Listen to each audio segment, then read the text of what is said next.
Kiai, ada pertanyaan dari brosurnya? Ada beberapa pertanyaan dari brosur. Di halaman pertama, hadis yang pertama juga, an Abi Hurairah an Nabi sallallahu alaihi wasallam qala, man shoma ramadhana imanan wa ihtisaban ghufira lahu ma taqaddama min dzanbihi. Rawahul Bukhari wa Muslim. Dari Abu Hurairah radhiyallahu an, ia berkata, Nabi sallallahu alaihi wasallam bersabda, barang siapa berpuasa Ramadan karena iman dan mengharap pahala dari Allah, maka diampuni dosa-dosanya yang telah lalu. Hadis riwayat Bukhari juz 2 halaman 228 dan Muslim juz 1 halaman 524. An Nabi Hurairah radhiyallahu anhu anna Rasulullah sallallahu alaihi wasallam qala, man qama ramadhana imanan wa ihtisaban ghufira lahu ma taqaddama min dzanbihi. Rawahul Bukhari. Dari Abu Hurairah radhiyallahu an, bahwasanya Rasulullah sallallahu alaihi wasallam bersabda, barang siapa bangun salat malam pada bulan Ramadan karena iman dan mengharap pahala dari Allah, maka diampuni dosa-dosanya yang telah lalu. Pertanyaan, apakah bangun, yakni salat malam di bulan Ramadan harus 30 malam, 30 hari atau 1 bulan, sama dengan puasa Ramadan yang 30 hari atau 1 bulan, karena sama-sama akan diampuni dosa-dosanya yang telah lalu. Ustaz, Pertanyaanmu kok aneh itu?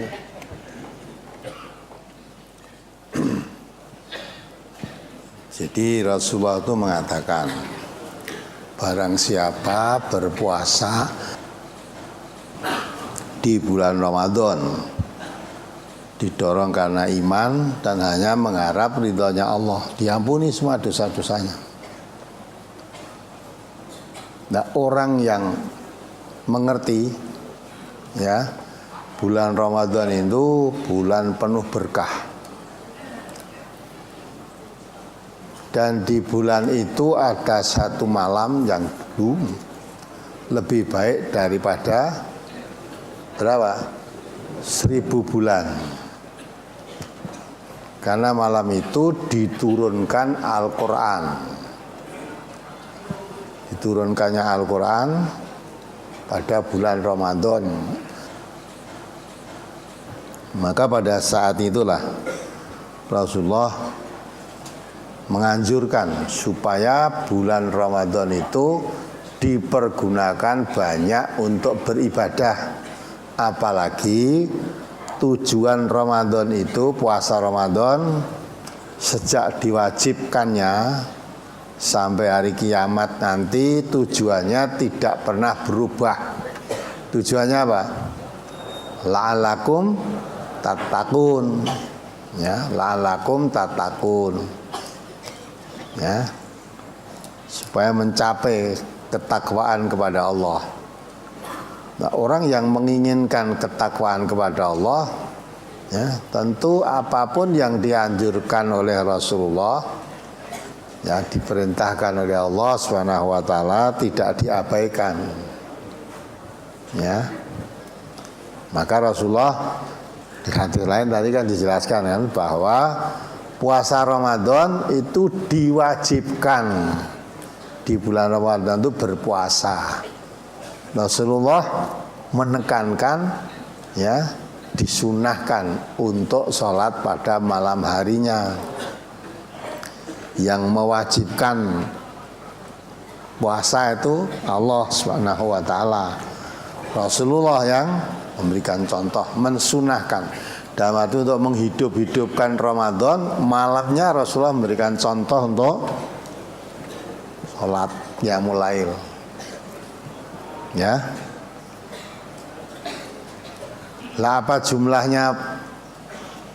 Dan tanda kata jumlah qiyamul lailnya apa sama dengan puasanya Ramadan? Itu pertanyaan tadi kan, itu kan? Iya. Ya kalau memang kamu mau sholat qiyamul lail di bulan Ramadan, ya sama. Ya. Tapi kalau kamu tidak mau sholat, ya tidak apa-apa. Jadi Ramadan wajib, puasanya wajib, sholatnya apa? Sunnah. Jadi tidak harus 30, enggak, kamu enggak sholat saja enggak apa-apa kok. Jadi tidak sholat tarawih malam harinya itu kamu tidak dosa. Ya, enggak dosa. Tapi orang yang mau menjalankan tarawih, sholat qiyamul lail di waktu malam Ramadan, pahalanya Allah Rasulullah mengatakan diampuni semua dosa-dosamu. Ya. Nah kalau sholatnya tidak genap 1 bulan seperti puasanya, apa ya diampuni, Rasulullah dan jelaskan begitu. Tidak hanya dijelaskan kalau kamu puasa Ramadan, malamnya kamu qiyamul lail di Ramadan ya untuk pergi sholat di malam harinya. Nabi juga mengatakan mangqoma ramadhana imanan wahtisaban ghufirallahu ma taqaddama min dzambi. Jadi siapa yang sholat di malam Ramadan, Allah mengampuni dosa-dosanya. Ya. Itu apa harus sebulan penuh? Apa boleh kurang? Ya. Mengharuskan sebulan penuh ya tidak. Apa boleh kurang? Sama sekali tidak sholat pun boleh. Tapi jangan mengharapkan. Nah, apa tadi? Ghufiralahu ma taqaddama. Tapi itu jaminan Rasulullah mengatakan kalau kamu puasa terus malamnya qiyamul lail, sholat malam, diampuni semua dosa-dosamu. Nah, tentu orang yang menginginkan ketakwaan kepada Allah, apa yang dianjurkan Rasulullah itu ya tentu akan dilaksanakan. Walaupun tidak sholat malam di bulan Ramadan itu tidak dosa, tetapi ya tidak mendapat kebaikan, tidak dapat kebaikannya. Jadi tuntunan Rasulullah jelas kok tidak, ya. Tuntunannya kan sudah jelas. Siangnya puasa, malamnya sholat malam. Nah kok tidak tekok, nek kurang entuk ora. Tak jelas ke sisan ora sholat sisan entuk gitu loh. Memang tidak sholat malam itu boleh tidak dosa, tapi ya kamu tidak mendapat kebaikan seperti yang dijanjikan oleh Rasulullah itu. Apalagi hadis halaman pertama masuk kedua. An Abi Hurairah radhiyallahu anhu qala Rasulullah sallallahu alaihi wasallam qala Allah kullu amali bani adam lahu illa siyama fa innahu li wa ana ajzi bihi wasiyamu junnatun wa idza kana yaumu shaumi ahadikum fala yarfus wala yaskhab fa in sabahu ahadun aw qatalahu falyaqul innimru'un shaimun walladzi nafsu Muhammadin biyadihi la khulufu famis shaimi atyabu indallahi min rihil miski lis-shaimi farhatan yafrahuhuma idza aftara fariha wa idza laqiya rabbahu fariha bisaumihi. Rawahul Bukhari. Dari Abu Hurairah radhiyallahu an, ia berkata, Rasulullah sallallahu alaihi wasallam bersabda, Allah berfirman, setiap amal anak Adam itu untuknya kecuali puasa. Sesungguhnya puasa itu untukku dan aku akan membalasnya. Puasa itu perisai. Apabila salah seorang di antara kalian berpuasa pada suatu hari, maka janganlah berkata keji dan jangan berteriak-teriak. Jika ada seseorang yang mencaci makinya atau menyerangnya, maka hendaklah ia mengatakan, sesungguhnya saya sedang berpuasa. Demi zat yang jiwa Muhammad di tangannya, sungguh bau mulutnya orang yang berpuasa itu di sisi Allah lebih harum daripada bau kasturi. Bagi orang yang berpuasa ada 2 kegembiraan yang dirasakannya, yaitu apabila ia berbuka, bergembira karena bukanya, dan apabila ia bertemu dengan Tuhannya bergembira karena puasanya. Yang ditanyakan yang pertama, mohon diberi contoh berkata keji. Kemudian yang kedua, bagi orang yang berpuasa ada dua kegembiraan yang dirasakannya. Yang ditanyakan pada yang kedua ini, apabila ia bertemu dengan Tuhannya bergembira karena puasanya. Ini mohon dijelaskan. Berkata keji aja nggak paham kamu? Ya, berkata keji itu berkata kotor, berkata jorok. Ya, di hadis lain diterangkan kalau sekiranya kayak orang mukmin ya ini ya, orang mukmin itu mangkana yu'minu billah wal yaumil akhir falyaqul khairan au liyasmut. Kalau kamu orang yang beriman kepada Allah dan hari akhir, maka berkatalah baik, berkata yang baik, bukan berkata keji, bukan berkata kotor, bukan berkata yang jorok. Itu orang mukmin. Ya dah? Nah, kalau sekiranya mau keluar ucapan itu selalu ucapan yang jelek, lebih baik apa? Diam. Orang mukmin daripada mengeluarkan kata-kata jelek, ya, lebih baik diam. Nah, umumnya orang ingin mengeluarkan kata-kata yang jelek, yang kotor, yang keji itu biasanya di waktu apa? Di waktu marah, kadang-kadang tidak terkendali. Unek-unek ke uang barang kadang-kadang pada ke binatang. Ya toh? Bone wong Jawa nek nesu rak unek awake dhewe apa anake dhewe kadang-kadang di adake dengan anjing ya. Kowe ini asu buntung kowe. Asu wae milih sing buntung coba. Ya kuwi anake coba. Nah, maka orang yang beriman daripada aku ngomong ngono nyang anakku lebih baik diam. Atau kepada yang siapapun jangan berkata kotor, termasuk berkata bohong, itu berkata keji, termasuk berkata yang menyebarkan fitnah, itu keji. Ya, masa orang Islam kok berkata isinya kata-kata itu fitnah, itu termasuk kata-kata keji, itu kotor. Ya, sedang fitnah itu asyaddu minal qatl, akbaru minal qatl, lebih dahsyat, lebih besar ya, bahayanya daripada pembunuhan ya. Maka sampai Allah mengatakan innalladzina fatanul mu'minin wal mu'minat tsumma lam yatubu falahum adzabu jahannama walahum adzabul hariq. Orang yang menyebarkan fitnah terhadap orang-orang mukmin laki-laki maupun perempuan kemudian tidak bertobat, nah, jadi menyebar fitnah kemudian tidak bertobat, walahum adzabu jahannama walahum adzabul hariq. Orang yang menyebar fitnah tadi akan diancam oleh Allah azab jahanam dan azab yang membakar. Hati-hati.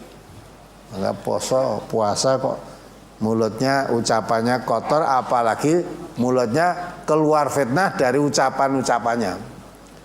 Ya, puasanya nggak ada nilainya.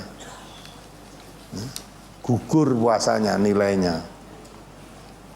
Maka banyak orang yang berpuasa tetapi tidak dapat nilai puasa, dapatnya hanya lapar dan haus, karena memang yang ditahannya lapar haus saja. Mulutnya ucapan-ucapan kotor, ucapan-ucapan fitnah, ucapan keji itu tidak ditahan. Ya, maka dapatnya hanya lapar dan haus. Sedang Allah tidak butuh laparmu dan tidak butuh hausmu. Nih.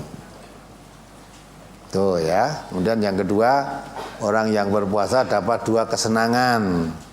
Sudah diterangkan cetongan hadis tadi. Waktu berbuka dan waktu nanti di hadapan Allah.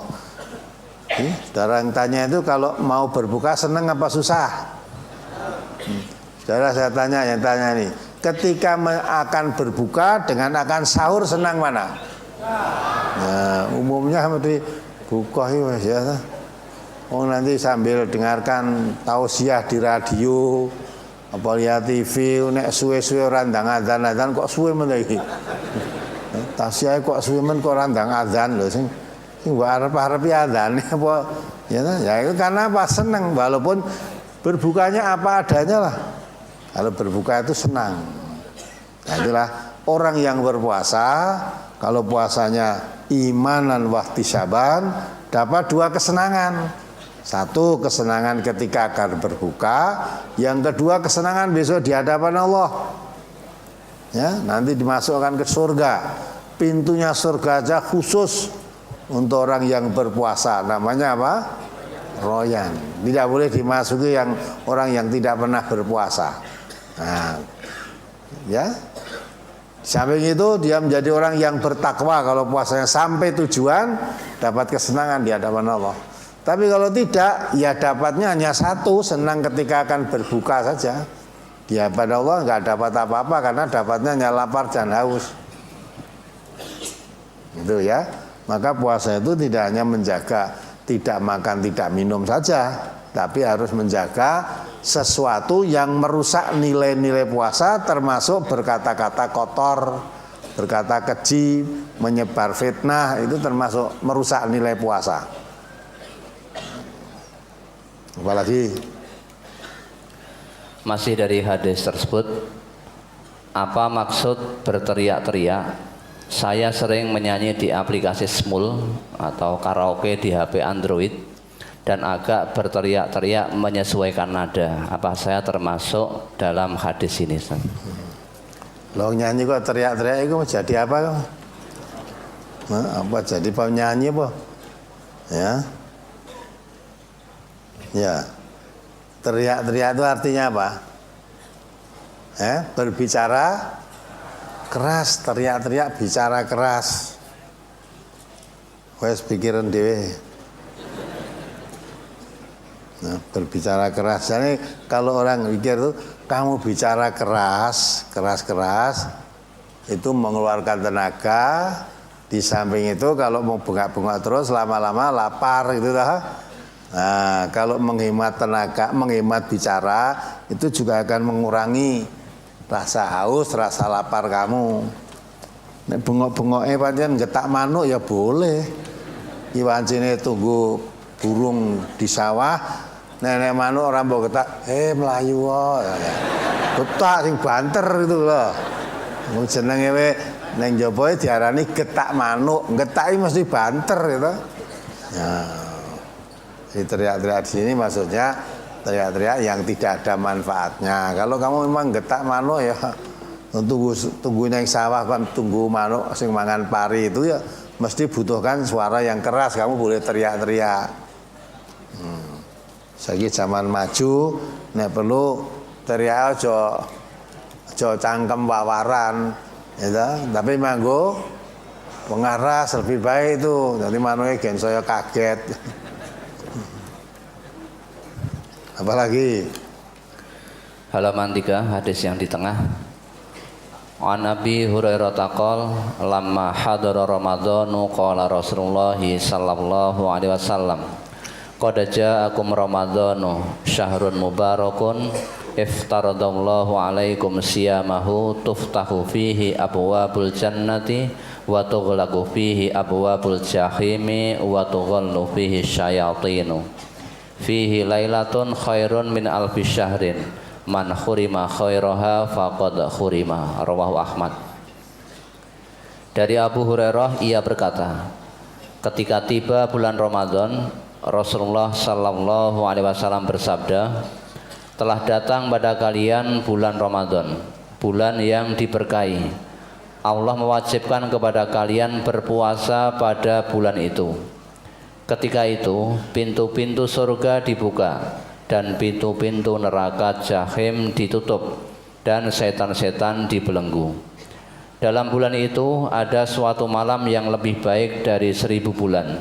Barang siapa yang terhalang dari kebaikan-kebaikannya, maka sungguh dia telah terhalang dari segala kebaikan. Hadis riwayat Ahmad juz 3 halaman 412. nomor 9502 munqati karena Abu Kilabah tidak mendengar dari Abu Hurairah. Yang ditanyakan pada kalimat pintu surga dibuka, pintu neraka ditutup dan setan dibelenggu, kemudian barang siapa yang terhalang dari kebaikannya maka sungguh dia telah terhalang dari segala kebaikan. Mohon dijelaskan.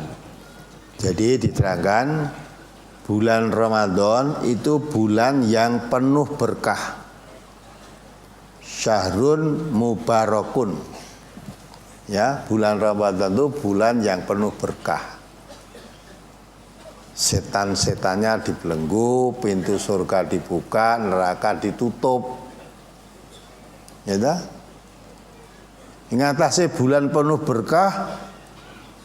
Kok tidak dapat kebaikan di bulan itu? Orang yang terhalang untuk berbuat baik di bulan yang berkah, bulan penuh berkah itu, maka dia akan terhalang untuk segala perbuatan kebaikan. Mestinya bulan penuh berkah di hadis lain diterangkan ke amalan-amalan Adam dilipat gandakan. Jadi nilai orang yang beramal di bulan Ramadan dengan di bulan yang lain dilipat gandakan. Lebih dilipat gandakan di bulan Ramadan daripada bulan yang lain. Nah, bulan yang penuh berkah Allah melipat gandakan pahalanya. Allah menjamin neraka ditutup, surganya dibuka, ya, setannya dibelenggu. Lah kok tidak mendapat kebaikan? Maka orang yang tidak mendapatkan kebaikan di bulan Ramadan, yang dikatakan tadi terhalang untuk berbuat kebaikan di bulan Ramadan, maka orang itu tidak akan mendapat kebaikan. Ya, di bulan Ramadan yang begitu Allah ibaratnya ngobral pahala, itu pun kamu nggak dapat kebaikan sama sekali. Terus kamu akan dapat kebaikan dari mana? Maka bulan yang penuh berkah kamu tidak dapat kebaikannya, berarti kamu terhalang untuk mendapat kebaikan-kebaikan. Maksudnya itu dorongan supaya di bulan Ramadan itu dimanfaatkan betul untuk memperbanyak berbuat kebaikan supaya kita menjadi orang yang beruntung. Ya, tetapi di bulan yang begitu baik, begitu berkah kok tidak dapat kebaikan di bulan itu, orang itu memang susah untuk mendapat kebaikan-kebaikan. Maka siapa bulan Ramadan ditinggal Ramadan tidak mendapat apa-apa, ya sudah, dapatnya lapar haus tadi. Tapi kalau di bulan Ramadan dia dapat memanfaatkan Ramadan itu sampai mencapai ketakwaan kepada Allah, nah dia menjadi orang yang disediakan oleh Allah surga. Karena surga itu hanya disiapkan oleh Allah untuk orang yang bertakwa. Tujuan puasa Ramadan untuk mencapai takwa. Maka kalau Ramadannya sampai pada tujuan, berapa banyak kebaikan, apalagi mencapai ketakwaan tadi, surga dijamin. Sampai Allah memberikan keistimewaan kan, pintunya surga orang puasa pun sendiri. Ini yang perlu diperhatikan. Jadi setannya dibelenggu, tidak bisa menggoda. Setan dibelenggu kok bulan Ramadan masih banyak maksiat, mungkin pertanyaanmu begitu. Ya, setan dibelenggu kok pengajian jadi pager resi. Nah itu dah. Mau ngaji firman-firman Allah yang sangat dicintai dan itu anjuran, itu perintah dari Allah. Ya, perintah dari Allah dan dikatakan Rasulullah, khairukum man ta'allamal Qur'an wa 'allamahu. Sebaik-baik kamu manusia orang yang belajar dan mengajarkan Al-Quran. Jadi orang yang belajar dan mengajar Quran itu kata Nabi, kamu orang yang paling baik.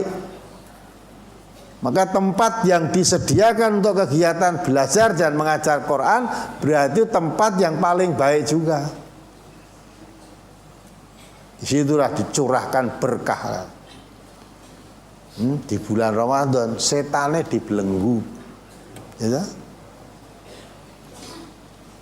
Nah kok tempat pengajian di pager, tidak bisa masuk ke tempat pengajian. Berarti setannya ngumpul di sana. Iya. Setan. Jadi setan-setannya itu karena apa? Setan dibelenggu maksudnya bagi orang yang berpuasa. Jadi setan itu judek untuk mengganggu orang berpuasa. Ya. Susah, ganggu orang berpuasa itu susah.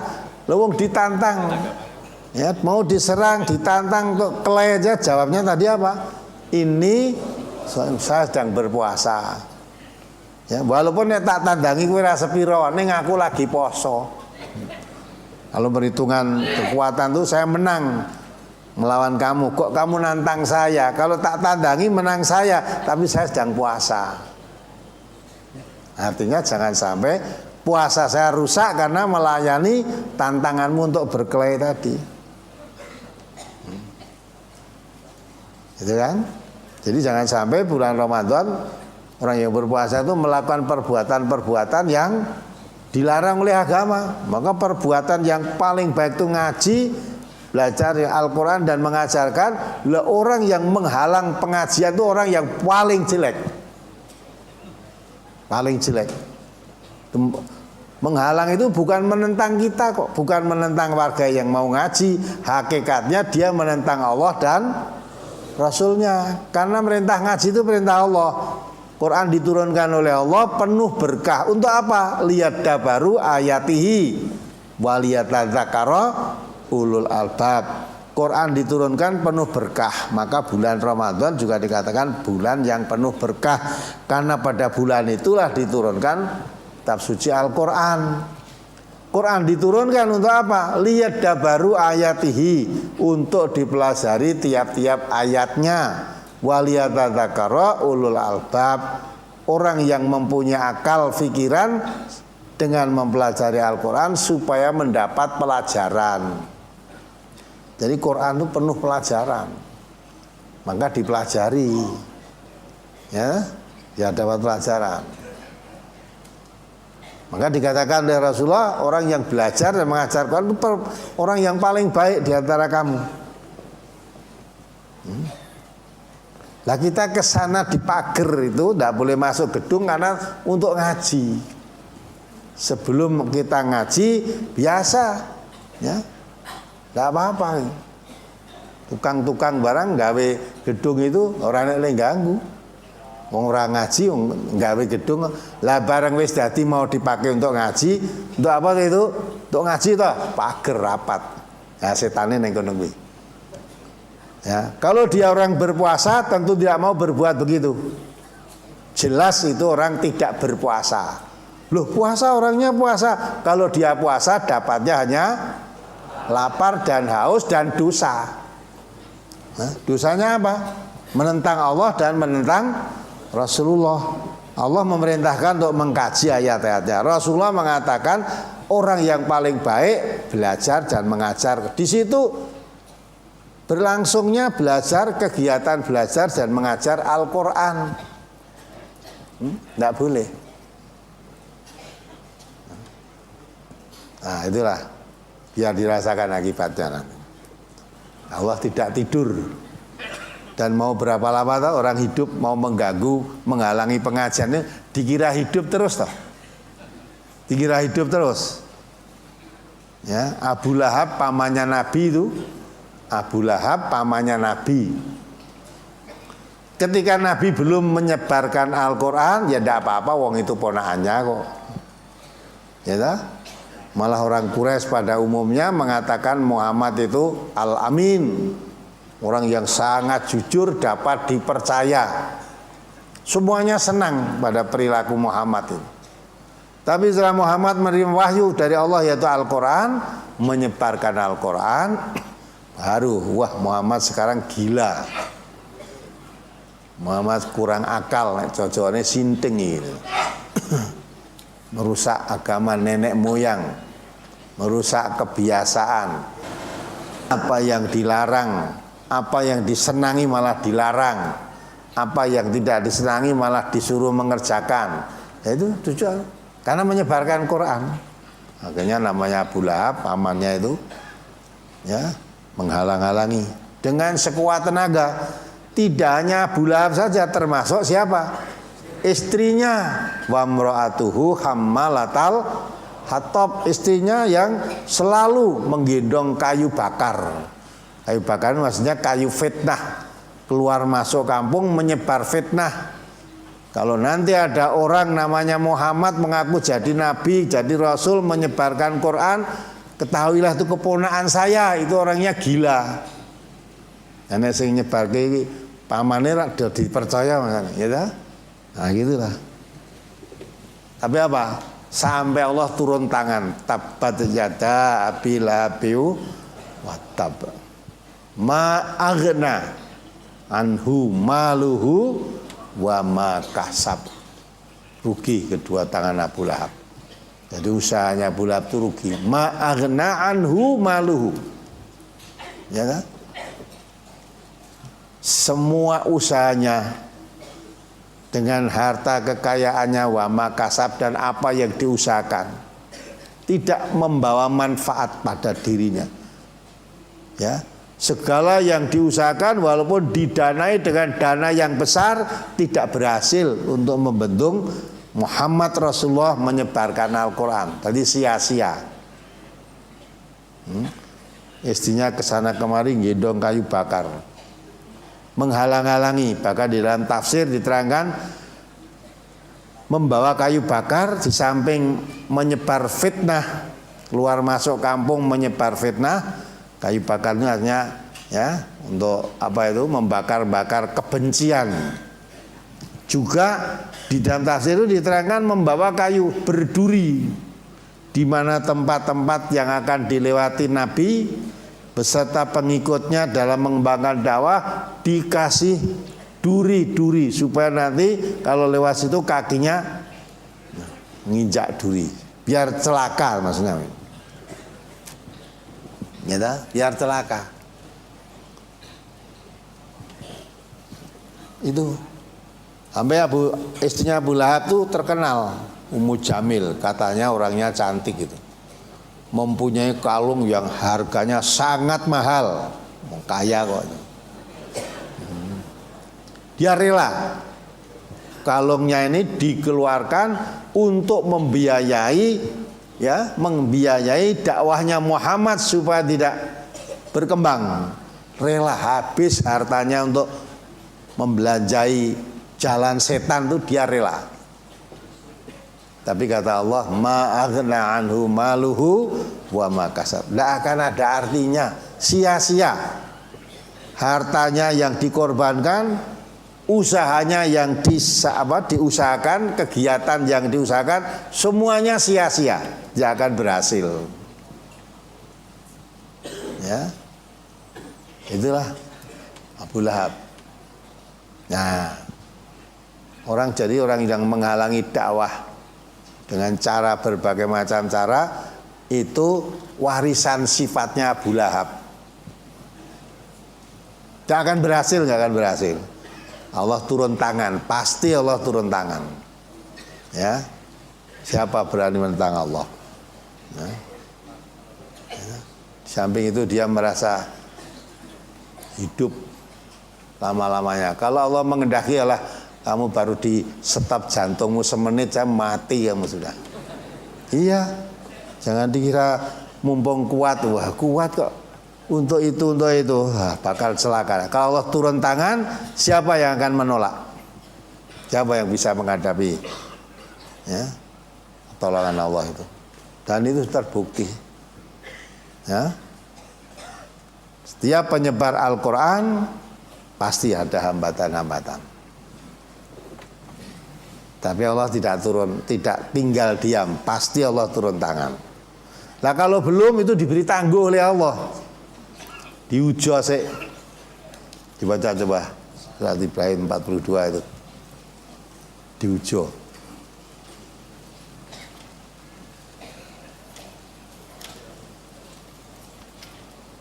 Jadi orang itu kalau berbuat jahat sekali dua kali biasanya masih dilindungi oleh Allah.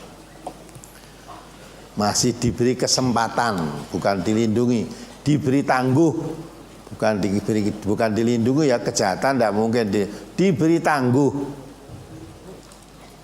Diberi tangguh untuk berpikir. Kamu akan sadar, bertaubat dari kejahatanmu, apa akan kamu teruskan? Ya, kamu teruskan, Allah membuka pintu kemaksiatan yang lebih luas lagi. Biar seneng-seneng kamu, merasa berhasil, merasa bahwa dengan begini-begini berhasil. Tapi setelah kamu senang dalam bergelimang dalam perbuatan berdosa, menentang Allah tadi, secara sekonyong-konyong, mendadak, ya, secara mendadak datangkan azab oleh Allah kepadamu, kamu akhirnya terdiam berputus asa. Coba dibaca. Surat Ibrahim nomor surat 14 ayat 42.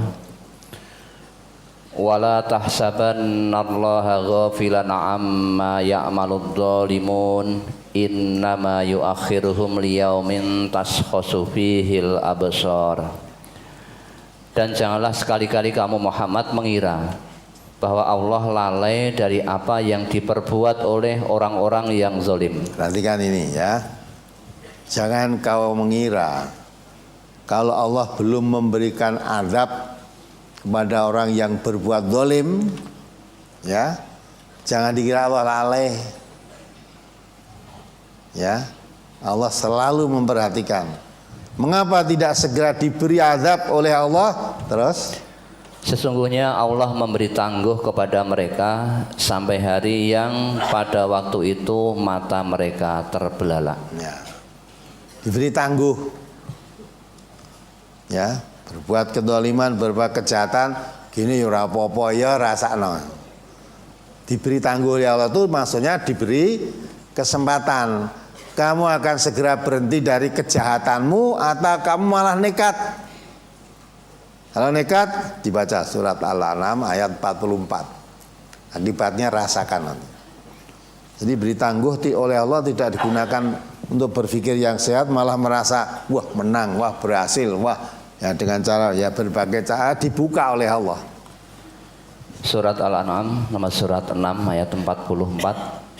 Falamma nasu ma dzukkiru bihi fatahna 'alaihim abwaaba kulli syai' hatta idza farihu bima utu akhadnahum baghtatan fa idza hum mublisun. Maka tatkala mereka melupakan peringatan yang telah diberikan kepada mereka, kami pun membukakan semua pintu-pintu kesenangan untuk mereka. Sehingga apabila mereka bergembira dengan apa yang telah diberikan kepada mereka, kami siksa mereka dengan sekonyong-konyong, maka ketika itu mereka terdiam berputus asa. Ya kan? Ketika kita diperingatkan, dinasihati, diingatkan, tidak mau surut, diberi tangguh oleh Allah untuk berpikir, malah saya nekat, dibuka oleh Allah, diujo, dilulu. Biar dia makin bersenang-senang, merasa berhasil, merasa menang, merasa ya puas dengan apa yang dia lakukan, dah. Tapi jangan dikira Allah lalai. Ya. Setelah mereka dibiarkan bersenang-senang dalam kedzalimannya, dalam kemaksiatannya, secara sekonyong-konyong. Sekonyong-konyong itu apa? Ya, tiba-tiba, mendadak, tidak disadari sebelumnya, dikira serba kuat, serba menang, serba sekarang sekonyong-konyong Allah datangkan azab kepadamu yang kamu tidak menyadari, akhirnya terdiam dan berputus asa.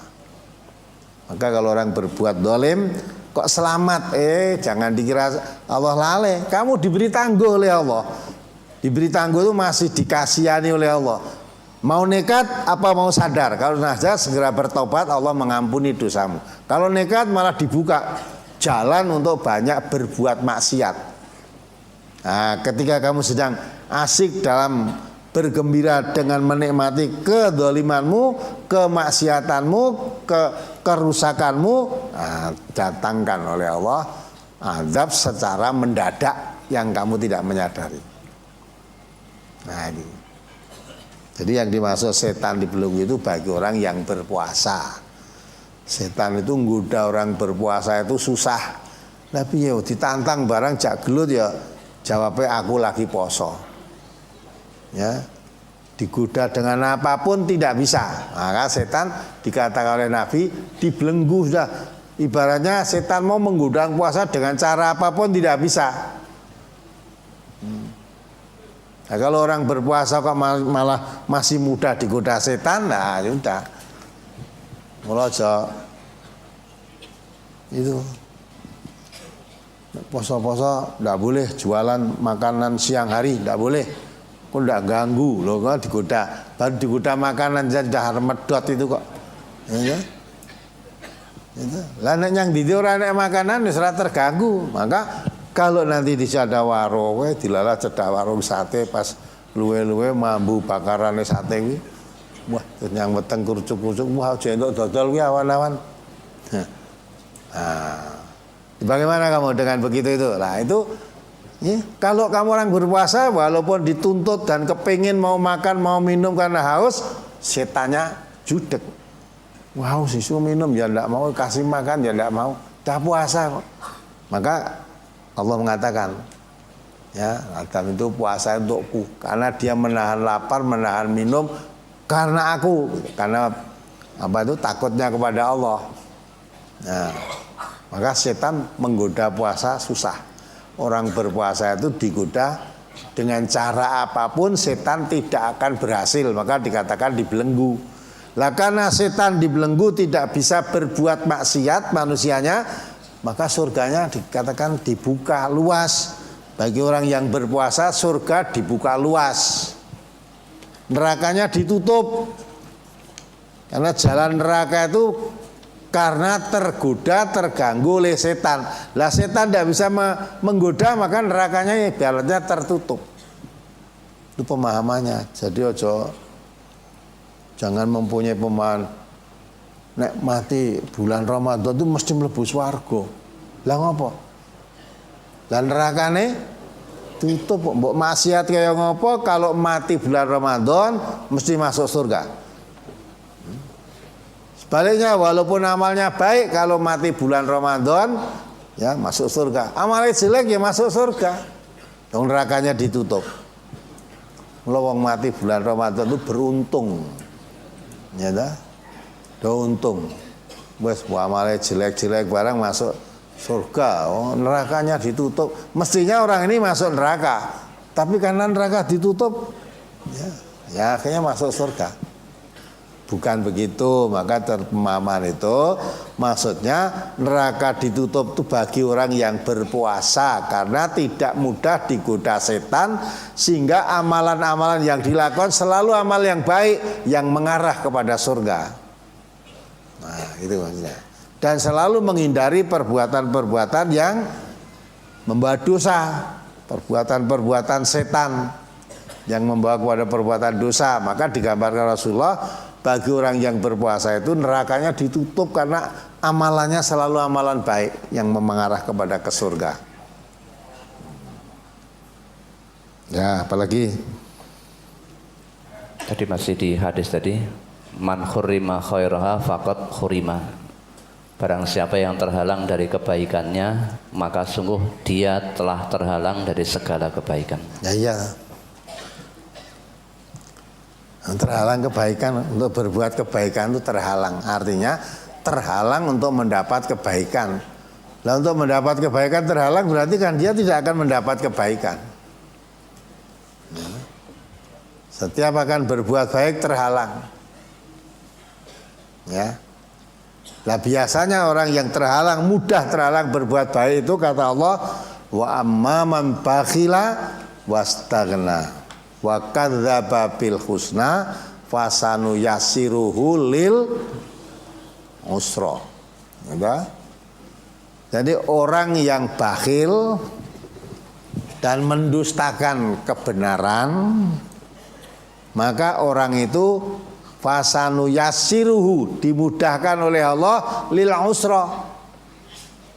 Dimudahkan oleh Allah untuk mendapat kesulitan-kesulitan berbuat baik. Ya. Maka walaupun Rasulullah mengatakan Man shoma ramadhana man qoma ramadhana imanan wa ihtisaban ghufira lahu ma taqaddama min dzambi. Siapa yang puasa Ramadan atau berdiri malam, ya, qiyamul lail di bulan Ramadan, Allah mengampuni dosa-dosanya yang telah lalu. Betapa kebaikan yang diperoleh orang yang puasa siang harinya, malam harinya sholat di bulan Ramadan. Jaminannya semua dosanya yang lalu diampuni. Ya. Tapi orang yang bakhil, ya toh, dan mendustakan kebenaran, tidak percaya dengan apa yang disabdakan Rasulullah tadi, tidak percaya, ya, tidak percaya kan diampuni dosanya, tidak percaya. Di samping itu bakhil, ya, di ayat Al-Quran terangkan barang siapa yang bakhil, kebakhilannya untuk dirinya sendiri. Nah, ini orang bakhil, ditambah lagi tidak percaya janji-janji Allah, janji-janji Rasul, tidak percaya. Maka dimudahkan untuk mendapat kesulitan berbuat baik. Baik. Ya, begadangan sampai larut malam, bisa sampai jam 1, jam 2 baru pulang.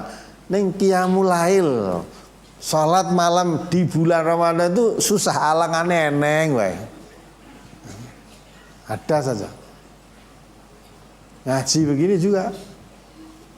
Kalau saudara orang bakhil, mendustakan kebenaran, janji Allah dan Rasulullah mengatakan orang duduk saat majelis ilmu, katakan oleh Rasulullah, lebih baik hitungan ganjaran, lebih baik daripada 1000 rakaat sholat sunnah. Dikatakan juga oleh Rasulullah, man salaka tariqan yaltamisu fihi ilman sahalallah tariqan ilal jannah. Siapa yang menuntut ilmu, ya, ilmu din, ya, Allah akan memudahkan jalannya ke surga. Jadi orang menuntut ilmu agama, din, itu Allah memudahkan jalannya ke surga.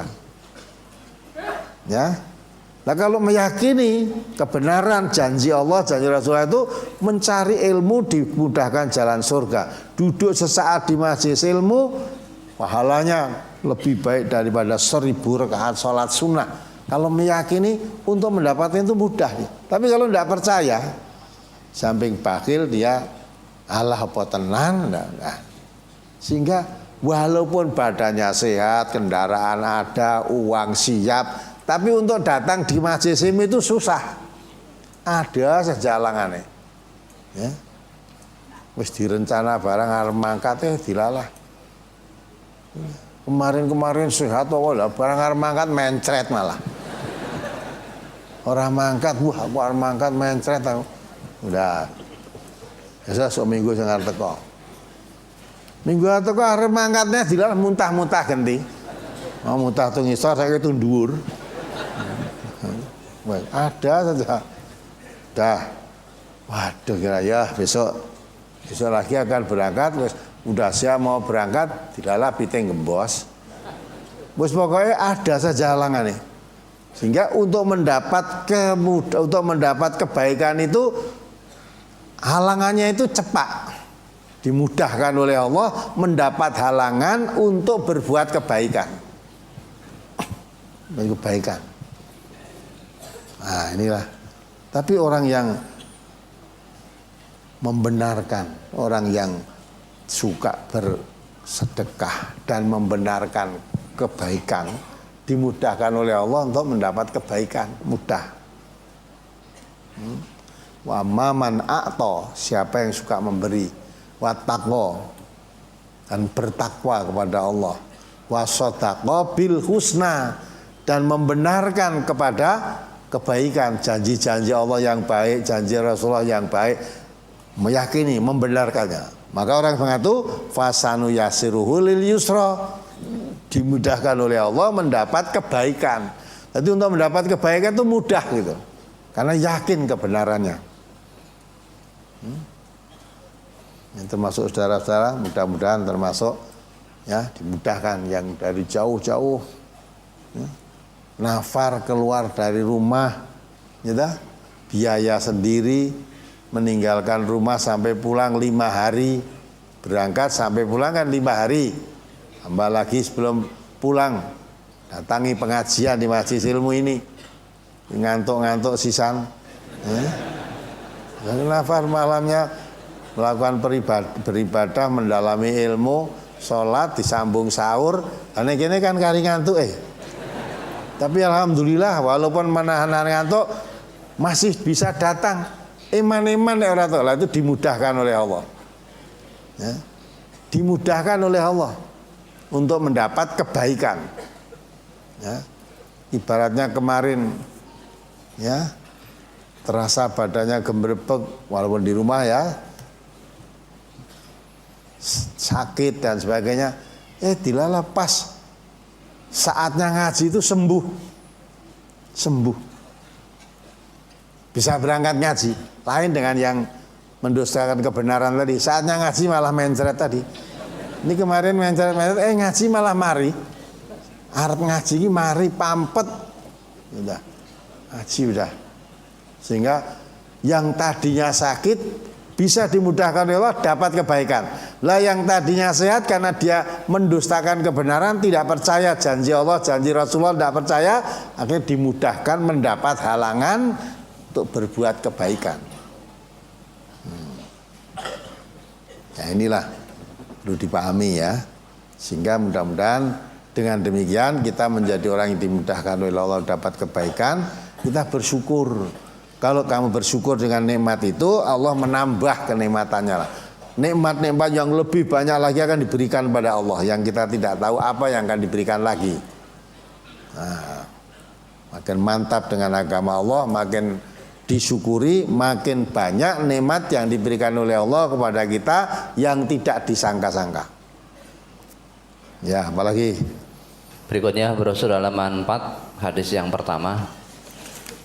An Abi Hurairah radhiyallahu anhu qala Rasulullah sallallahu alaihi wasallam man lam yada' qaulaz zuri wal amala bihi falaisa lillahi hajatun fi an yada'a ta'amahu wa syarabahu. Rawahul Bukhari. Dari Abu Hurairah radhiyallahu an, ia berkata, Rasulullah sallallahu alaihi wasallam bersabda, barang siapa yang tidak meninggalkan kata-kata dusta dan perbuatan dusta, maka tidak ada kebutuhan bagi Allah dalam hal ia meninggalkan makan dan minumnya. Mohon dijelaskan pada kalimat maka tidak ada kebutuhan bagi Allah dalam hal ia meninggalkan dan minumnya. Ya sudah tangan ya. Orang berpuasa itu kan meninggalkan makan dan meninggalkan minum. Dia puasa tidak mau makan, tidak mau minum, tetapi pembicaraannya, omongannya dusta, bohong. Ya, perbuatannya pun perbuatan yang membawa kepada perbuatan dosa. Nah, jadi perbuatannya dusta, bicaranya pun bicara bohong, dusta. Lah kok poso ya? Walaupun kamu makan, tinggalkan. Lapar tidak mau makan, haus tidak mau minum, tetapi pembicaraanmu, suka kata-kata yang kamu keluarkan dusta. Perbuatanmu pun perbuatan yang membawa kepada dosa. Nah, kenapa kamu mencegah makan, mencegah minum, tidak mencegah kata-kata dusta dan perbuatan dusta? Allah tidak butuh ya laparmu dan tidak butuh hausmu. Artinya sekalipun sudah direwangi lapar, direwangi haus, kalau tidak meninggalkan kata-kata dusta, perbuatan dosa, kamu tidak mendapat apa-apa. Itulah yang dikatakan oleh Nabi, banyak orang berpuasa tetapi tidak mendapat nilai puasanya, dapatnya hanya lapar dan haus, yaitu nahan lapar, nahan haus tapi tidak menahan omongan-omongan dusta. Nilainya puasa gugur, tidak dapat apa-apa kamu. Itu maksudnya gitu. Allah tidak butuh laparmu, tidak butuh hausmu, tidak butuh. Ya. Maka rugi dia. Wis direwangi tidak makan, tidak minum sampai lapar, sampai haus. Dirusak dengan kata-kata dusta, perbuatan dusta, gugur nilai puasamu sehingga kamu menjadi orang yang rugi. Dapatnya hanya lapar dan haus saja. Nah, itu maksud hadis itu. Apalagi Hadis bawahnya, An Abi Hurairah qala Rasulullah sallallahu alaihi wasallam, rubba sha'imin hadduhu min siyamihil ju'u wa rubba qa'imin hadduhu min qiyamihi as-saharu. Rawahul Hakim fil Mustadrak.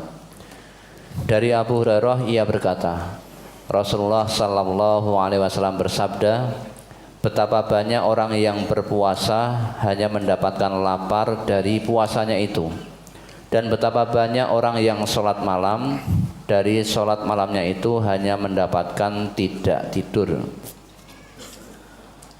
Apa penyebab hanya mendapatkan tidak tidur dari sholat malamnya itu, Ustaz? Nah, iya sama tadi, itu kan puasa. Tadi Allah kan mengatakan, Rasulullah kan mengatakan, man qoma ramadhana imanan wahtisaban ghufira lahu ma taqaddama min dzambi. Siapa berdiri malam hari sholat malam di bulan Ramadan, ampuni semua dosa-dosanya. Nah,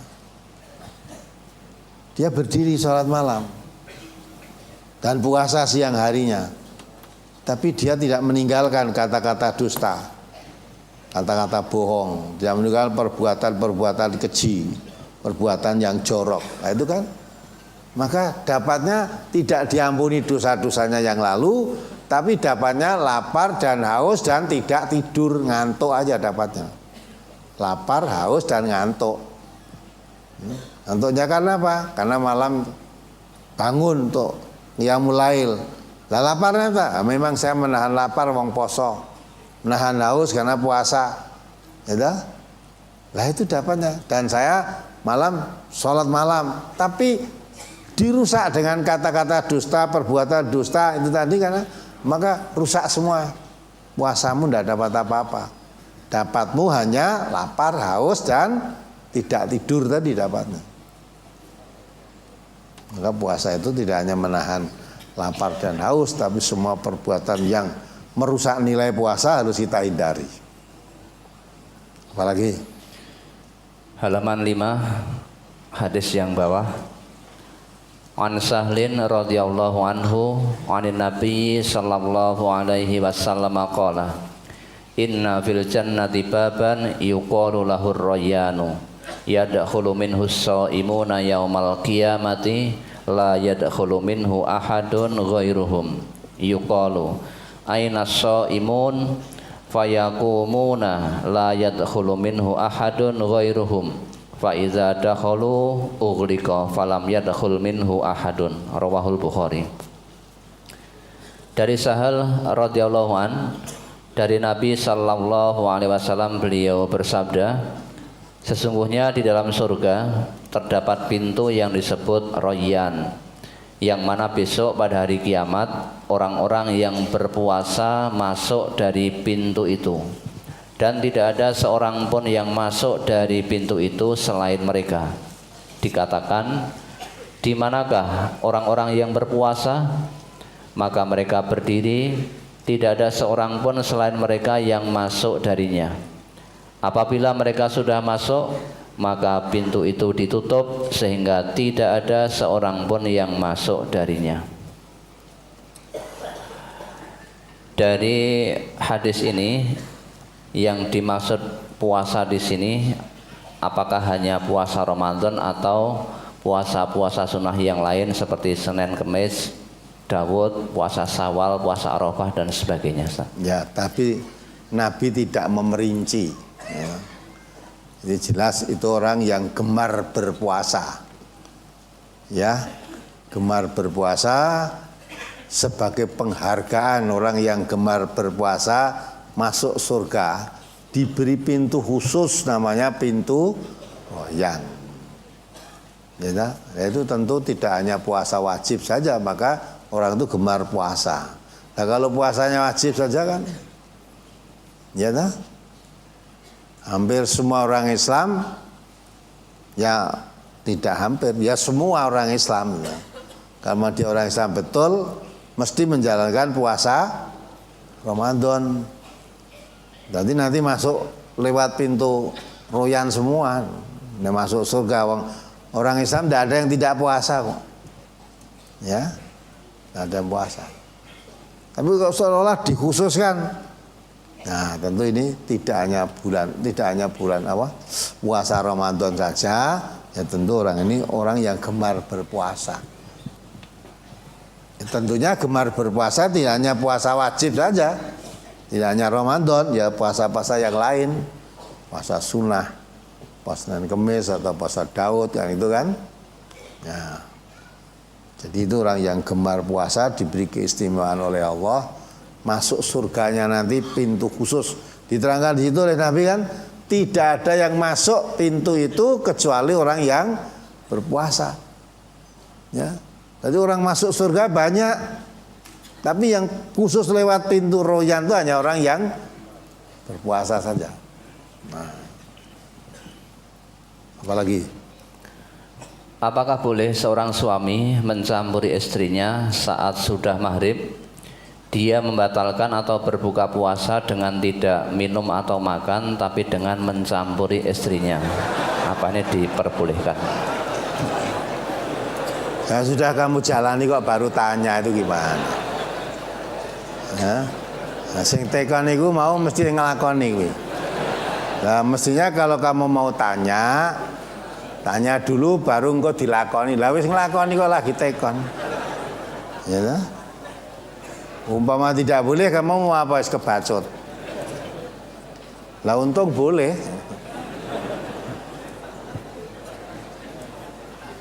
Boleh. Enggak apa-apa, wis sahur barang ora samangan kuwi wae ya ora apa-apa. Ya. Ya memang boleh kok. Ya. Boleh.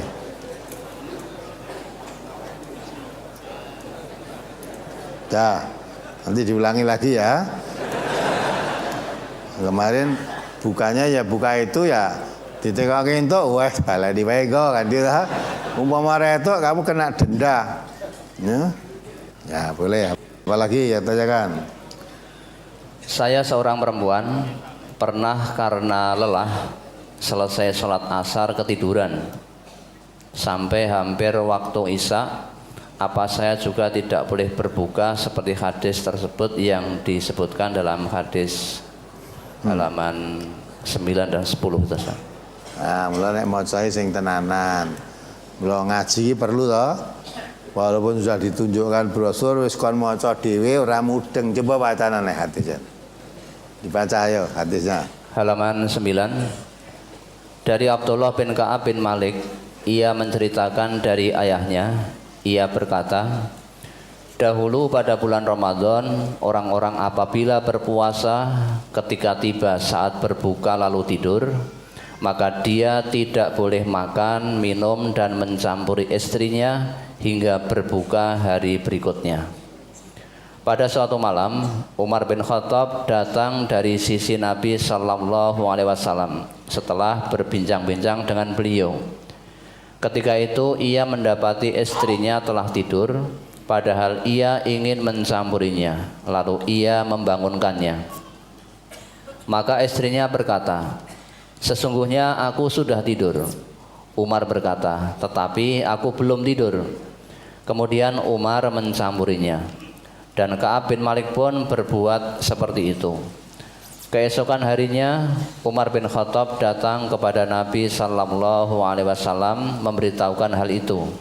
Maka Allah Ta'ala menurunkan ayat, alimallahu annakum kuntum tahtanuna anfusakum fataba alaikum wa afa ankum.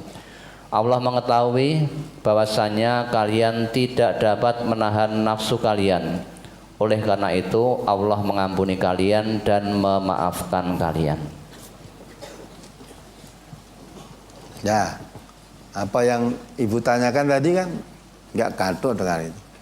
Jadi itu dulu orang tuh kalau berpuasa Ramadan ya, kalau waktu buka kok tidur sudah dia tidak boleh berbuka, tidak boleh mencampuri istrinya sampai berbuka malam berikutnya.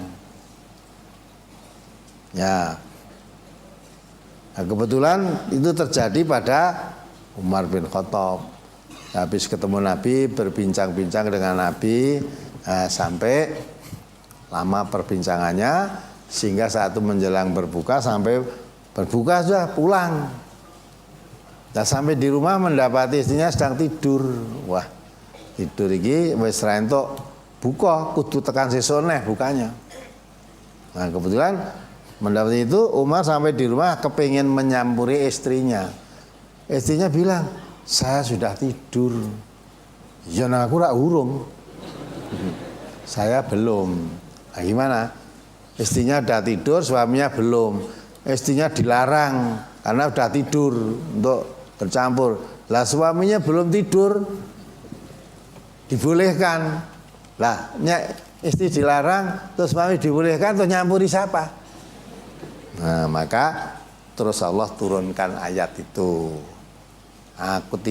Saya tahu bahwa ketika Nabi itu terus datangi Umar, waginya tanya pada Nabi, terus Nabi berikan jawaban, turunkan ayat itu bahwa kamu tidak bisa, tidak kuat menahan nafsumu, maka sekarang campurilah istrimu.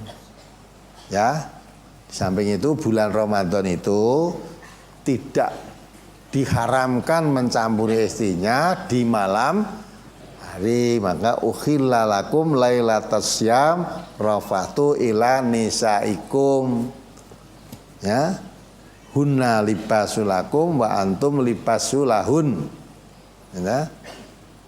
Jadi pada bulan Ramadan itu halal kamu bercampur suami istri di malam hari. Dia itu pakaian bagimu, kamu pun pakaian bagi dia.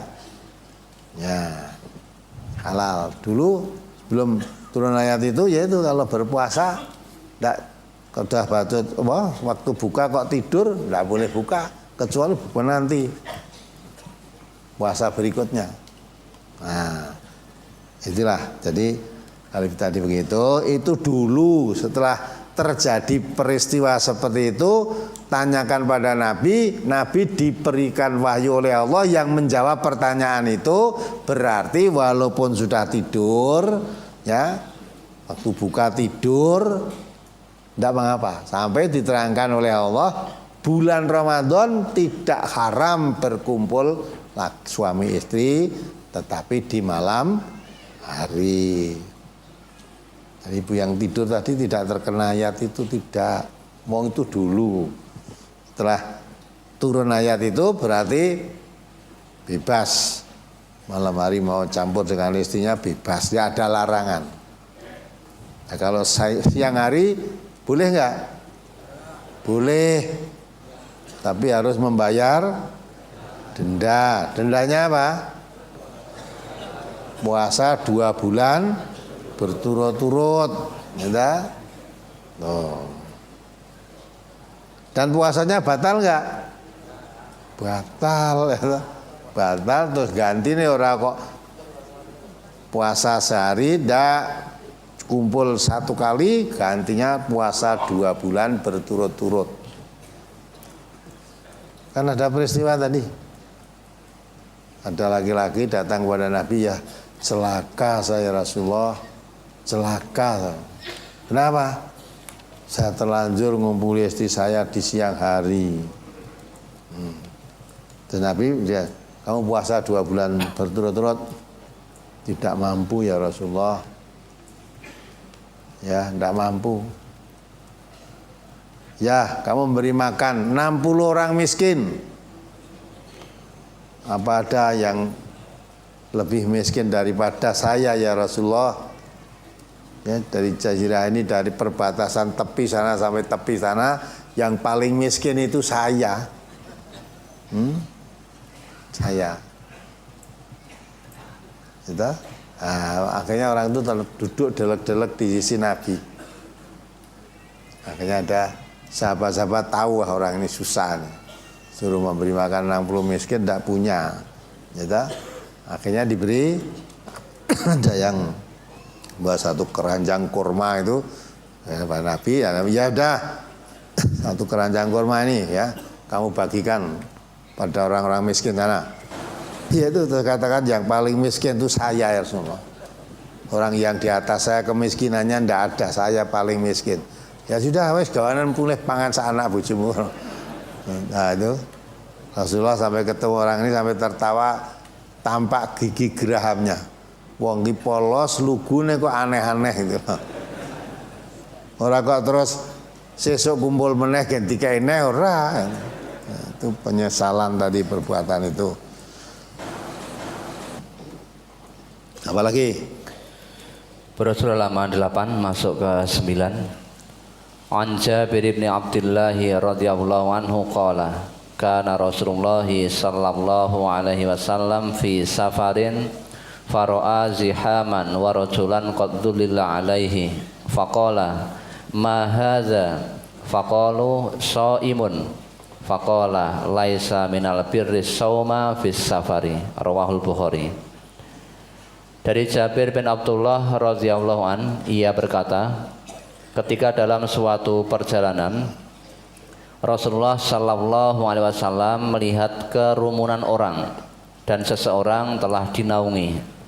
Beliau sallallahu alaihi wasallam bertanya, "Ada apa ini?" Mereka menjawab, "Orang yang berpuasa." Maka beliau bersabda, "Tidak termasuk kebajikan berpuasa dalam bepergian." Pertanyaan, saya musafir tapi berpuasa, kok tidak termasuk kebajikan? Padahal maksud saya juga ibadah, Ustaz. Jadi ya, itu tadi ada orang berkerumun, aneh wong ya, semaput lah gitu, terus do dirubung. Nabi tahu itu ada apa kok rubung-rubung? Ya Rasulullah, dia ada orang pingsan, dia orang berpuasa. Oh, Nabi mengatakan, ya, oh tidak ada kebaikan orang yang berpuasa itu, orang yang musafir dalam keadaan berpuasa. Maksudnya, ya, kok dijaga sampai ditahan sampai pingsan, ya karena puasa, dan kamu musafir, ya. Sedang orang musafir itu boleh apa? Tidak puasa. Maka tidak ada kebajikan itu maksudnya orang musafir itu puasa dan tidak puasa baik mana? Baik mana? Baik semua. Jadi jangan ya apa sing puasa, tidak ada kebajikan. Nabi malah mengatakan tidak ada kebaikannya orang musafir dalam keadaan puasa. Itu maksudnya orang musafir puasa dan tidak puasa itu sama-sama baiknya, tidak lebih baik. Apalagi sampai ditahan-tahan rakwat nganti semaput sampai pingsan tadi, ya sampai pingsan seolah ganjarannya gede nganti pingsan. Tidak ada baiknya kamu, ya. Kalau musafir kira-kira untuk puasa susah, ya tidak usah puasa. Orang musafir itu boleh puasa, tidak puasa, ya boleh tidak puasa. Orang musafir itu nek puasa lebih baik tidak puasa ya baik, tetapi jangan berhenti tidak puasanya saja. Saya musafir tidak puasa, apa itu? Tidak puasa seneng. Ini orang gelem nyaur. Nah, maka orang musafir itu boleh tidak puasa, tapi faidatum min ayyamin ukhor, harus diganti nanti di hari lain. Jadi jangan dikira orang musafir itu puasa tidak puasa lebih baik berpuasa, enggak, sama saja. Orang puasa ya baik, tidak puasa ya baik. Karena orang tidak puasa nanti berkewajiban bayar di hari lain. Nah kalau kamu puasa kan tidak usah bayar utang ora poso. Ya, kalau tidak puasa ganti hari lain. Kalau saat tetap puasa tidak usah ganti kan itu kan. Itu. Nah kalau begitu orang puasa, orang musafir puasa boleh apa tidak? Boleh. Merasa di utang kamu. Nah kalau tidak puasa boleh. Nah tapi kamu punya hutang harus bayar di hari lain nanti. Maka puasa itu untukku, untuk Allah. Jangan sok menilai orang puasa ya ta. Wong gagahe ngono mung lunga kene Jakarta ora poso. Padahal numpak pesawat. Ya ben to, gitu ya. Puasa itu untuk Allah, bukan untuk kamu. Lupa dulu ngenteng-ngentenge poso. Wis mbok arani apa lah, yang penting saya Tidak puasa itu dalam keadaan bukan melanggar tetapi suatu rukhsah, kebolehan. Orang memanfaatkan kebolehan dari Allah, keringanan dari Allah kan baik wong dimanfaatkan keringanannya. Ya. Apalagi halaman 10 hadis yang pertama. An Samurata bin Jundabin qala Rasulullah sallallahu alaihi wasallam la yamna'anna min sahurikum azanu bilalin wala bayadul ufuqil ladhi hakadha hatta yastatira. Rawahu Abu Dawud.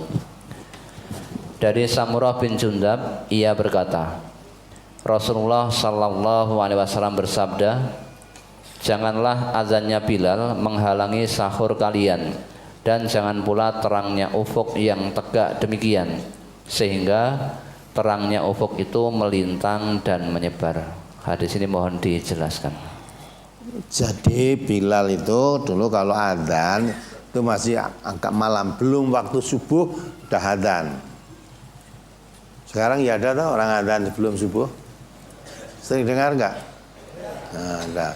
Jadi kalau kamu kebetulan bulan Ramadan atau mau sahur, ketika itu kalau Bilal yang adzan, jangan menghalangi sahurmu, tetap kamu makan sahur.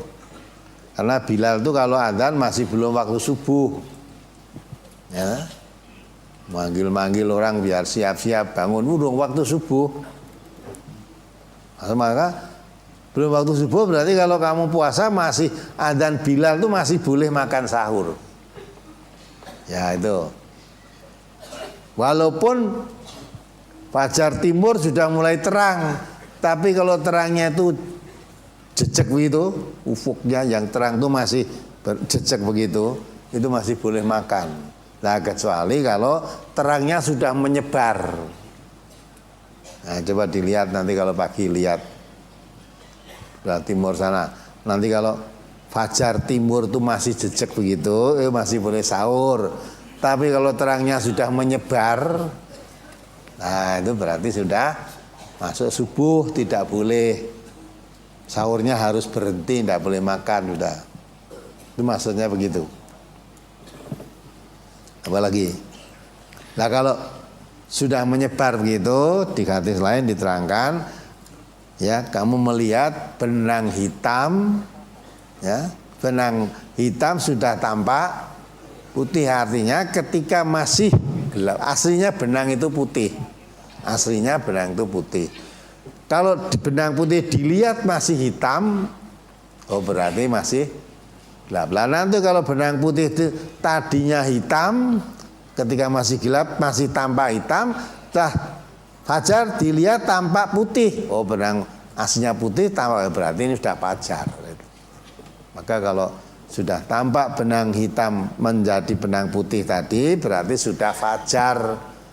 Ya, ditandai fajar timur sana penyebar, sudah ufuknya menyebar. Itu baru boleh, itu masuk waktu subuh.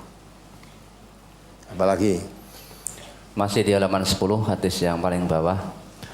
An Nabi Hurairah qala Rasulullah sallallahu alaihi wasallam, idza sami'a ahadukum nidaa wal ina'u ala yadihi fala yadhahu hatta yaqdiya hajatahu minhu. Rawahu Abu Dawud. Dari Abu Hurairah, ia berkata, Rasulullah sallallahu alaihi wasallam bersabda, apabila salah seorang di antara kalian mendengar seruan azan sedangkan bejana sudah berada di tangannya, maka janganlah ia meletakkannya sehingga selesai keperluannya itu. Ini mohon dijelaskan. Jadi orang ya mau minum, udah angkat gelas mau minum, langsung azan, Allahu Akbar, padahal gelas yang mau diminum sudah di tangan. Udah mau minum kok, udah angkat gelas, azan. Jangan diletakkan, tapi selesaikan keperluanmu, langsung diminum. Lah wis azan, iya. Wis azan. Ning tangane wis nyekel gelas. Arep minum, azan, terus wae minum. Nah, ini coba terus mbak akali gelasnya dicekel terus. Azane cek suwe barang Nah, karo mangan karo nyekel gelas. Nah, kok wis adzan barang gelase rong diselehke kok. Nah, nganggo hadis iki walaupun adzan tak ombe. Ndak, ini tadi memang betul-betul sudah selesai makan sahur, tinggal minum, kurang minum tok. Lah begitu mau ngangkat gelas isi air mau minum, belum jadi diminum adzan. Adzan, langsung aja diminum. Itu ya. Lah agama itu ringan. Jangan dipersulit sendiri. Kalau dulu ketika saya kecil, sahur itu jam 1 malam. Ya dah? Jam 1 malam atau jam 2 itu malam sahur. Ya gitu. Kalau piring apa termasuk bejana? Piring kok bejana piye ta? Bejana itu biasanya tempat air. Nek piring kan tempat sego. Lah memang sahur piring wis nang tangan terus Allah Akbar to nekat mangan. Nah, minggu nekat mangan sing nganggo mamah barang gitu. Lah yang dimaksud itu bejana. Ya. Bejana itu tempat air. Nah, mestinya tempat air minum yang dimaksud tempat air minum, sudah selesai makan sahur, mau minum, begitu mengangkat gelas mau minum, adzan. Gelas jangan diletakkan, teruskan untuk diminum. Apa tidak batal? Tidak. Nah, jadi karena sudah terlanjur mau minum, pemerintah tambah kue keseretan. Kue sahurnya bar mangan pohong. Areng ngulu rada seret nang kene dilala lagi ngangkat Allah Akbar wis mengor arah sitamina Pak keseretan ya. Mari minum lah. Enggak apa-apa. Jadi kalau mengangkat gelas belum diminum sudah adzan tidak boleh tidak usah diletakkan terus diminum tidak membatalkan puasa. Apalagi Halaman 11 yang paling atas. An Aisyah radhiyallahu anha qalat kana nabiyyu sallallahu alaihi wasallam yuqabbilu wa yubasiru wa huwa shaimun wa kana amlakakum li irbihi. Rawahul Bukhari. Dari Aisyah radhiyallahu anha ia berkata, Nabi sallallahu alaihi wasallam mencium dan bercumbu padahal beliau berpuasa. Dan beliau adalah orang yang paling bisa menguasai nafsunya di antara kamu sekalian. Pertanyaan, berciuman dan bercumbu diperbolehkan asal tidak sampai bersetubuh. Bagaimana dengan suami istri yang berciuman dan berpelukan di kamar tidak sampai bersetubuh? Apakah puasanya masih sah atau mengurangi nilai puasanya? Kemudian apakah melakukan onani itu membatalkan puasa atau mengurangi nilai puasa? Ya. Dah. Nah itu kan Nabi begitu diterangkan di situ, Nabi itu yang paling kuat menahan nafsunya walaupun berciuman, bercumbu rayu, Nabi paling kuat. Dan nek kowe lak mbacut. Maka kalau kamu tidak sekuat dengan Nabi tadi, jangan bermain-main seperti itu. Ya, wong puasa ke onani itu gimana? Ya. Nah ini akhirnya apa itu? Tidak kuat nanti kamu. Terus pelampiasannya dengan onani tidak boleh dalam puasa, tidak boleh itu. Membatalkan puasanya nanti. Maka jangan sampai kalau memang kamu tidak kuat menahan nafsumu, ya dihindari dulu. Nanti aja nek pas buka langsung itu aja. Ya saya kok gimana loh? Itu karena salah tidak tahan tadi. Tidak kuat menahan, sudah lali mangan, lali ngombe sing dipikir kuwi wae. Begitu adzan langsung. Apalagi tentang masalah iktikaf. Manusia ya macam-macam ya, Bang. Ora zaman manusia sekarang ya padha wae lah. Dadi poso rasane mau ngelak bab kuwi wae. Lapar dadi begitu adzan rasa golek minum langsung gitu. Sahur barang kok yang ngono wis. Apalagi Halaman 16 tentang iktikaf. An Aisyata annaha qalat as-sunnatu 'alal mu'takifi an la ya'uda maridon wala yashhada janazatan wala yamassa imra'atan wala yubashiroha wala yahruja li hajatin illa lima la budda minhu wala i'tikafa illa bisaumin wala i'tikafa illa fi masjidin jami'in. Rawahu Abu Dawud. Dari Aisyah ia berkata, menurut sunnah bahwa orang iktikaf itu tidak menjenguk orang sakit, tidak melayat, tidak menyentuh wanita, tidak mengumpulinya, dan tidak keluar dari tempat iktikaf untuk sesuatu keperluan kecuali sesuatu yang ia harus melakukannya. Dan tidak ada iktikaf melainkan dengan puasa, dan tidak ada iktikaf melainkan di masjid jami. Pertanyaan, apakah iktikaf itu hanya dilakukan dengan puasa dulu atau bisa dilakukan setiap saat? Dan apakah iktikaf itu dilaksanakan hanya di masjid jami? Dan bagaimana pengertian dari masjid jami? Kemudian apakah diperbolehkan iktikaf itu hanya 1 atau 2 jam, Ustaz? Jadi tangkat dari Rasulullah ini nurut sunnah ya, kalau sunnah gitu kan. Jadi as-sunnatu 'alal mu'takifi alla ya'uda maridon. Jadi sunnah maksudnya di sini menurut sunnah bahwa orang iktikaf itu tidak menjenguk orang sakit. Itu masuk di masjid iktikaf ya udah tidak menjenguk orang sakit, ada orang sakit batal iktikafnya kalau menjenguk. Kemudian tidak melayat. Iktikaf nek wong mati layat ya batal iktikafmu.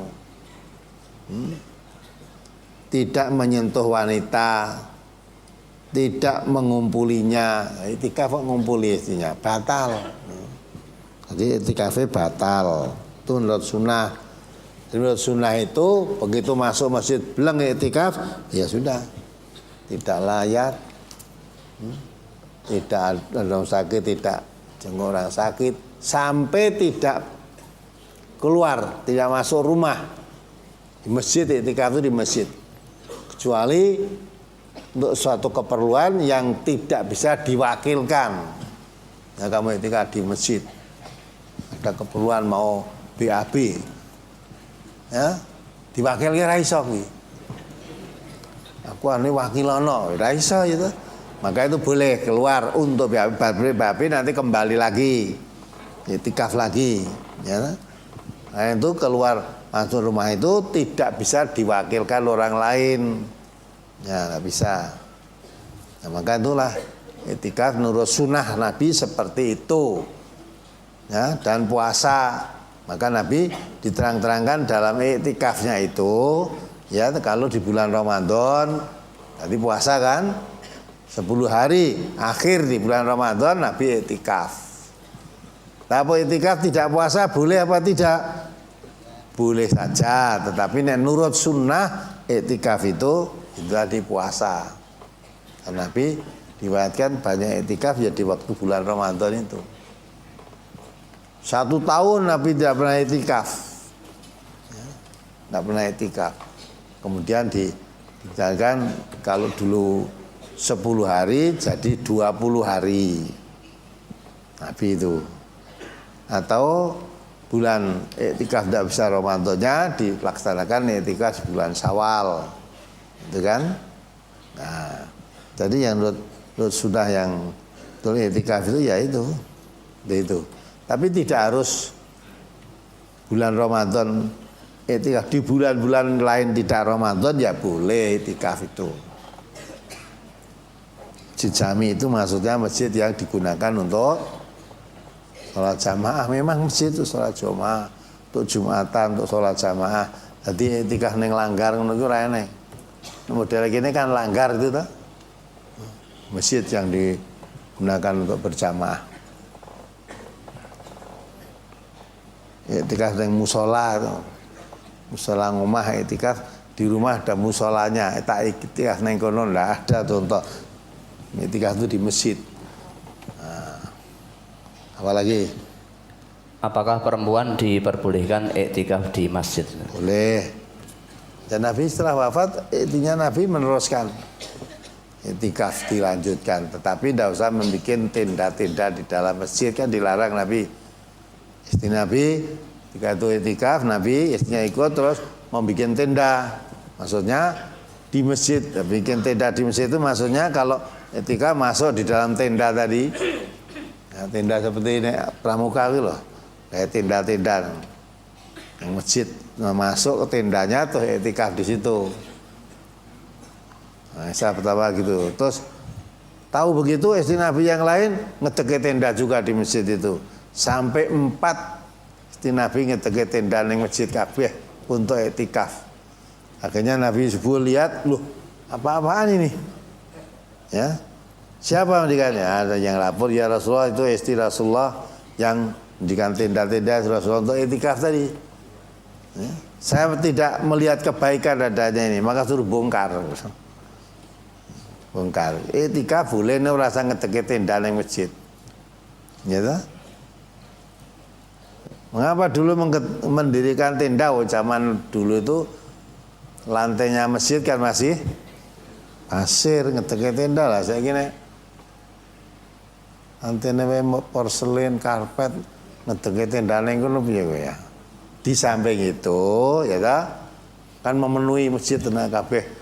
Wanita-wanita masuk masjid iktikaf terus ngedeke tenda-tenda kabeh entek kok masjidnya. Wanita iktikaf boleh, tapi juga di tempat wanita. Karena semisal Rasulullah itu masjid itu ada nih pintu wanita masuk diri tempat wanita, laki-laki sendiri. Artinya tempat wanita, tempat pria di masjid zaman Rasulullah itu terpisah gitu. Terpisah. Ora terpisah nek mung salate tok. Tempatnya tuh itu pintu masuk pun sendiri. Kalau seperti masjid sekarang kan jadi satu, mlebune metu ngarep kabeh. Nah, kalau mengamalkan hadis susah itu. Karena Nabi mengatakan sebaik-baik shaf bagi wanita itu di mana? Di paling belakang. Sebaik-baik shaf bagi laki yang paling depan. Lah padahal pintunya semua lewat pintu depan. Nah, kalau wanita mau jamaah di masjid itu rungguh di belakang, paling belakang dilangkah-langkai wong lewat terus. Nah, supaya bisa begitu, berarti ini khusus ruangan untuk wanita. Pintu masuknya pun sendiri di sana. Ini khusus laki-laki, pintu masuknya sendiri. Ya, pintu masuk itu pun laki dan perempuan tidak bisa ketemu. Ya. Nah, itulah maksudnya itu. Ya kalau mau iktikaf ya tempat wanita itu sendiri, tidak usah mendirikan tenda-tenda. Tapi wanita iktikaf boleh, tidak dilarang. Apalagi? Apakah yang dimaksud musafir itu bepergian urusan agama saja, atau bisa bepergian urusan dagang atau bekerja itu juga termasuk musafir? Adakah batasan jauh dekatnya perjalanan bagi orang untuk dikatakan sebagai musafir? Ya, sudah berulang kali ditanyakan itu ya, tapi mungkin orang baru ini. Ya. Jadi musafir itu bukan hanya untuk urusan agama saja. Ya, yang dinamakan urusan agama itu apa toh? Sebetulnya semua urusan manusia ini tidak bisa lepas dari urusan agama kan? Ya, tidak lepas. Dagang juga ada aturan dengan agama. Ya, apa yang terpisah dengan agama itu apa? Ya, urusan dagang, iya, urusan dagang kan urusan dunia. Ya, tapi ada aturan dalam agamanya ada. Tidak boleh mengurangi takaran, tidak boleh mengurangi timbangan, tidak boleh memalsukan, dagang yang baik dengan yang buruk dan sebagainya dan sebagainya. Ada semua itu mesti ada aturan di dalam dinnya itu ada. Nah. Jadi selama manusia meninggalkan tempat tinggalnya keluar, ya, dalam hadis Nabi diterangkan jarak kira-kira lebih kurang 12 kilometer sudah dikatakan musafir. Ya, musafir. Nabi saat itu ya sholat ketika masih di rumah di Madinahnya, ya, sholat duhur 4 rakaat. Ya. Tapi setelah jalanan menempuh kira-kira 12 kilometer, beliau sholat asar 2 rakaat. Artinya sholat 2 rakaat itu artinya sholatnya di kosor. Jadi orang menempuh perjalanan 12 km itu sudah boleh mengkosor, menjamak sholat. Ya, Nabi tidak diterangkan perginya Nabi itu mau apa itu dulu tidak diterangkan. Ya, musafir dalam bepergian. Jadi definisi musafir itu asal orang sudah keluar dari tempat tinggalnya, daerah iqomahnya, keluar 12 km sudah disebut ya musafir. Diberi keringanan oleh Allah, boleh menjamak, mengqashar salat. Apalagi saya meninggalkan atau tidak berpuasa dikarenakan saya sedang nifas dan sedang menyusui. Apakah saya harus mengganti puasa di hari lain ataukah membayar fidyah, atau pula harus menggantikan kedua-duanya, yakni fidyah dan mengganti di hari yang lain? Ya, harus fidyah dan mengganti hari lain. Ya, mengganti hari lain karena apa? Nifas. Selama nifas tadi puasanya yang ditinggalkan diganti di hari lain. Ya. Setelah selesai nifas masih menyusui. Ya, nyusui kan kalau mau disusui sempurna kan 2 tahun. Kalau nifas kan paling banter kalau zaman Rasulullah itu 40 hari. Mungkin kalau sekarang nggak sampai 40 hari. Ya. Ya. Nah, maka itu kalau tidak puasa karena nifas diganti hari lain. Kalau tidak puasa karena menyusui harus diganti dengan membayar fidyah. Nah gitu. Jadi dihitung berapa hari nifasnya itu nanti diganti hari lain. Berapa hari meninggalkan puasa karena menyusui, lah yang menyusui tadi diganti dengan fidyah. Apalagi saya berpuasa dan Senin besok akan menjalani operasi mata. Oleh dokter saya dilarang puasa dengan alasan karena harus minum obat. Bagaimana puasa saya? Bolehkah membatalkannya? Posisi saya sudah di rumah sakit, Ustaz. Boleh. Nah, sakit itu kok. Ya. Mau sakit, mau dioperasi dan dikatakan oleh dokter harus minum obat kan. Ya, boleh tidak puasa. Tidak puasanya padahal bukan musafir. Lah tidak puasa kan apa? Karena sakit tadi, boleh. Apalagi mertua saya sudah lanjut usia. Saya anjurkan supaya tidak usah puasa. Menurut tuntunan, apabila orang yang usianya lanjut boleh tidak puasa tetapi membayar fidyah. Pertanyaan, bagaimanakah atau sahkah apabila fidyahnya dibayarkan 5 hari sekali dan dibayarkan pakai uang dikurskan 1 hari 3 kali makan, jadi 5 kali 3 sama dengan 15 kali makan. 1 kali makan dihitung 5.000. Sudah dianjurkan kan, memang fidyah itu fidyatun ta'amum miskin. Fidyah itu memberi makan orang miskin. Memberi makan bukan memberi uang. Ya, memberi makan orang miskin. Memang yang paling tepat itu memberi makan. Tapi itu teknis itu Ada yang mengatakan diganti uang ya boleh, tapi seharga makanan yang harus dibayarkan karena fidyah tadi boleh. Tapi kalau saya mengatakan lebih afdol kalau diberi makan, karena makan itu tidak sembarang orang. Ya, yang boleh namanya fidyah itu memberi makan kepada orang miskin. Fa fidyatun ta'amu miskin. Jadi memberi makan orang miskin lebih afdal itu. Kalau tidak kamu wujudkan makan diganti uang, ya mungkin kamu penak bayar serasa gue beras langsung bayar lah. Tapi kalau diberi uang nanti belum tentu diberikan makan loh, malah gue tuku rokok, gue tuku ya wong miskin ning ya kadang-kala karena sangat ketagihan rokok lah mangane dikalahke. Akhirnya rokok atau diri sendiri kan.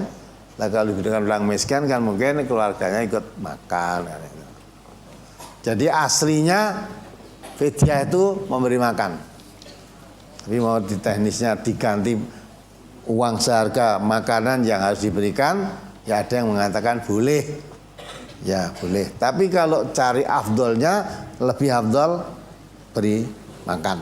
Seperti tadi ya, dalam koyak ayatnya memang fidyatun ta'amum miskin, memberi makan. Apalagi ketika kita sudah berniat akan bepergian, apakah sejak pagi kita boleh tidak berpuasa? boleh. Jora kok aku neng Jakarta, aku kok arep medhot neng Bekasi kono, saya nanti mau naik sepeda, naik mobil, nanti saya akan medhot neng dalan. Di mana? Apa neng Pekalongan, apa neng Brebes lah. Jadi niatmu wis ora poso. Poso mung niate arep medhot wis ora poso kuwi. Nah, maka boleh tidak puasa sejak dari rumah boleh. Saya besok mau pergi, maka malam tidak makan sahur karena saya tidak puasa. Nanti sarapan pagi saya akan berangkat. Boleh itu. Memang kamu nanti mau sudah niatnya mau pergi, sudah betul iza azamta fatawakkal Allah, sudah berazam mau pergi sudah. Apalagi Saya pernah sholat taraweh dengan berjamaah di masjid. Bapak Imam dalam sholatnya setiap surat membaca Al-Quran, Al-Qurannya ditaruh di depannya, yakni Al-Quran yang besar. Saya mau bertanya kepada imam tersebut, tidak berani. Maka saya tanyakan kepada Ustadz, apakah ada tuntunannya atau ada contohnya sholat yang seperti ini dan sah atau tidak sholat yang seperti itu, Ustadz? kalau saya belum, kamu tanyakan tuntunan seperti itu, saya belum tahu. Belum tahu. Kalau Rasul mengajarkan, kalau kamu sudah membaca Al-Fatihah, maka bacalah yang mudah bagi kamu. Jadi maca Fatihah, arep maca setelah Fatihah boleh membaca surat, boleh membaca ayat, bacalah yang mudah bagi kamu. Yang mudah itu artinya yang sudah hafal atau yang belum hafal. Jadi kalau kamu hafal apa sing mudah wacanan. Ya. Ya malah maca sing angel idep-idep karo ngapalke, Quran tak pasang maca. Idep-idep karo ngapalke. Ya sudah. Mestinya nek niat ngapalke ya aja pas salat. Ya. Salat baca yang mudah kayak mau. Lah kalau nanti kalau kepengin menghafalkan ayat yang belum hafal, dihafalkan di tempat di waktu lain tidak sedang sholat. Nek wis hafal lah nanti baru dibaca dalam sholat. Kalau ditanyakan tuntunannya membaca itu tadi Quran di depannya terus taruh dibaca tadi saya belum tahu.